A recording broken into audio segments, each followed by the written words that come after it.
Mga kababayan, nagdeklara ako ng state of emergency dahil sa maliwanag at kasalukuyang banta sa Republika na atin napag-alaman at napigil.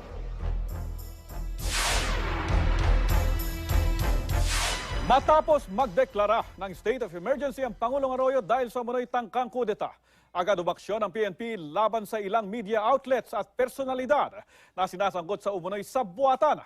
Nasa Campo Crame si Vic Lima para sa pinakahuling pangyayari. Vic. Pabalikan po natin ang ating kasamang si Vic Lima. Maya-maya samantala umalma ang mga miyembro ng minorya sa Kamara sa aksyon ngayon ng administrasyon. At sa gitna ng sinagawa nilang press conference kanina, naaktuhan po ang mismong tangkang pagdakip kay Bayan Muna Party List Representative sa Turo Campo. Nagpapatrol si Lisa Reyes. Mga kababayan, nagdeklara ako ng state of emergency dahil sa maliwanag at kasalukuyang banta sa Republika. Matapos ang pahayag ng Pangulo, sabay-sabay na ang naging banat laban sa state of emergency. Palaban pa rin ang minorya ng mababang kapulungan, hindi ininda ang seguridad at sabay-sabay kinundina ang anilay pagbalik ng martial law sa bansa. Napaka-OA ng kanilang reaksyon.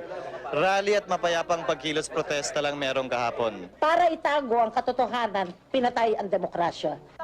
Matapos ang press conference ng minorya sa Zulu Hotel, nagulantang na lang ang lahat. Stop sila ng Bayan Muna. Habang nag-i-interview pa kami sa loob ng hotel na ito matapos ang press conference ng minorya, ay tinangka na rin palang isama ng ilang elemento ng PNP-CIDG, si Party List Representative sa Turo Campo.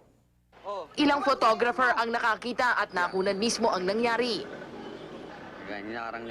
Lumabas na sila Casa Tour for another press conference. Biglang hinarangan ang sasakyan na nitong second car. Tapos si Casa Tour nakalagpas pero hinabol sila doon. Pero ang nahuli dito ang dalawa. Ngayon, according to Casa Tour, bago lang, hindi sila nahuli, nakalagpas sila sa humahabol sa kanila. Base sa impormasyong aming nakalap, mas minabuti ng kongresista na umiwas na lang muna magpakita sa publiko. Ipinagtanggol naman ng Malacanang ang state of emergency. Sa maliwanag na banta laban sa gobyerno, kailangan daw ipagtanggol ng pamahalaan ang sarili. Ito ipinaliwanag na ni General Senga. Siya mismo hinihikayat na kumontra